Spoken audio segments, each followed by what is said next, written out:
Assalamualaikum warahmatullahi wabarakatuh. Kembali lagi di segmen ngopi, ngobrol perkara iman. Oke, jadi sekarang saya cuman pengen sharing-sharing aja sama kalian gitu.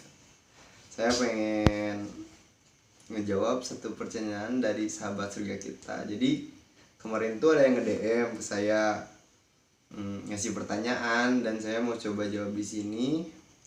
Dan saya tuh pengen minta masukan kalau misalkan jawaban saya kurang apalagi salah gitu, dan kalian punya jawaban yang lebih, kalian bisa ngasih jawaban kalian di kolom komentar kalian. Itu ilmu buat saya sendiri. Langsung saja ke pertanyaannya ya. Pertanyaannya bikin merinding, ini pertanyaannya, Kak, kenapa manusia diciptakan? Apa tujuan manusia diciptakan? Keren. Maksudnya di sini intinya tuh gini, inti pertanyaannya, kenapa manusia diciptain oleh Allah Subhanahu wa taala, dan apa sih tujuan Allah nyiptain manusia?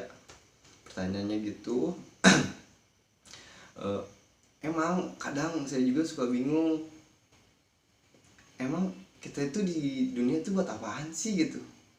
Kita di dunia buat kerja doang. Kita di dunia untuk makan doang. Kita kerja untuk hidup, hidup untuk kerja. Apakah itu makna Allah nyiptain kita? Tujuan Allah nyiptain kita apakah itu? Apakah hidup sesimpel itu? Apakah sederhana itu? Gitu.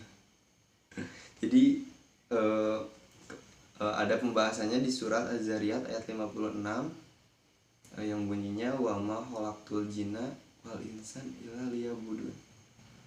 Tidaklah kami ciptakan manusia dan jin hanya untuk beribadah. Jadi Allah nyiptain kita tuh ternyata hanya untuk beribadah.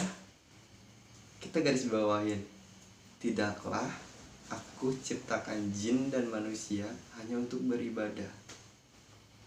Hanya untuk beribadah. Jadi kita kalau tidak beribadah, kita bukan manusia. Kita lagi jadi apa gitu, jadi bukan manusia gitu. Tapi ibadah di sini maknanya nggak sempit.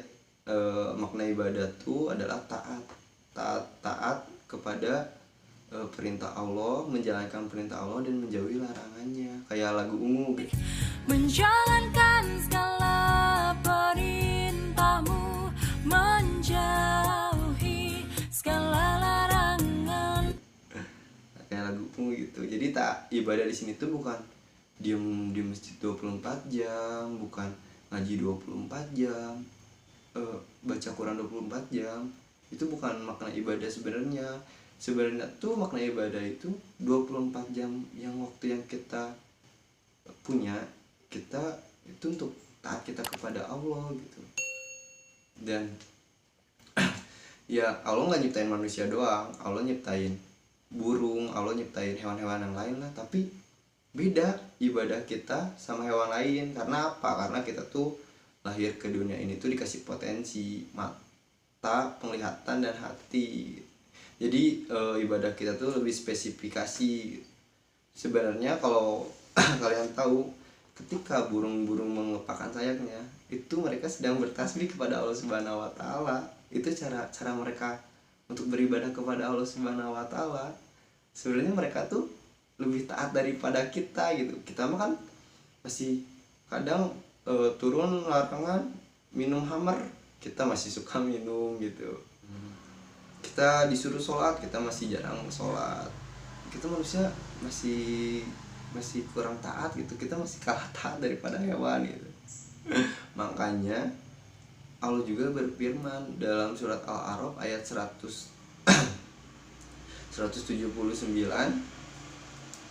Ini Al-A'raf ayat 179.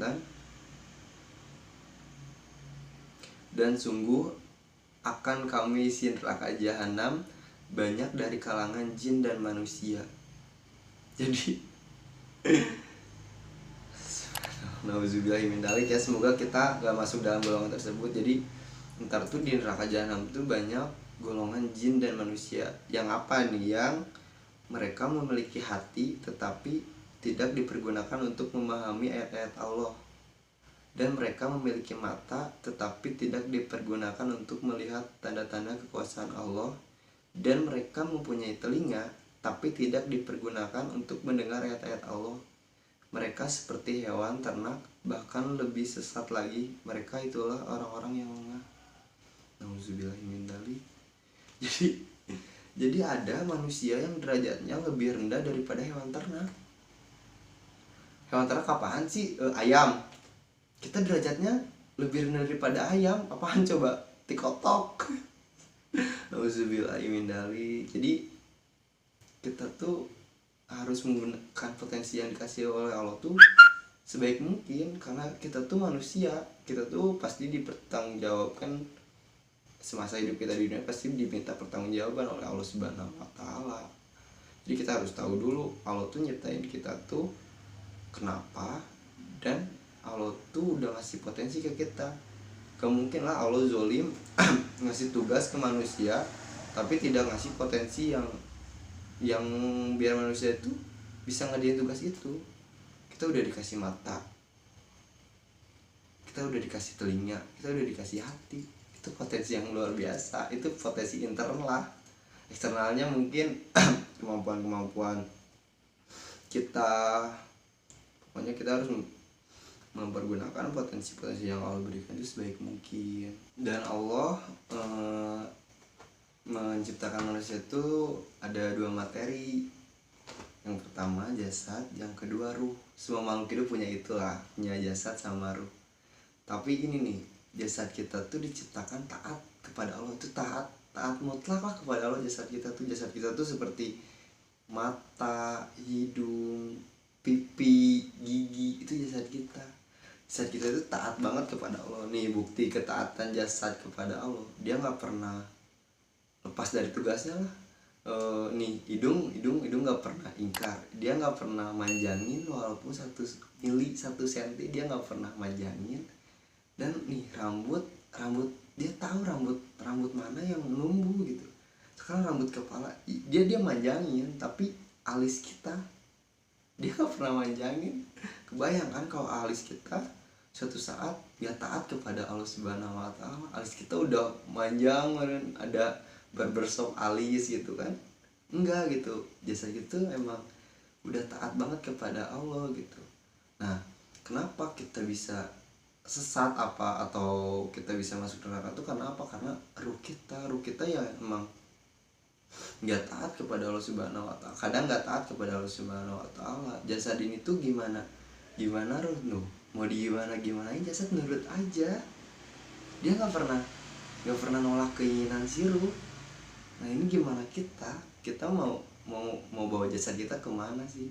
Jasad kita mau dibawa ke masjid, oke. Jasad kita mau dibawa ke diskotik, oke gitu. Jadi jasad kita tuh ya udah gimana si ruh aja gitu. Dan ingat, ini dipertanggungjawabin di akhirat loh.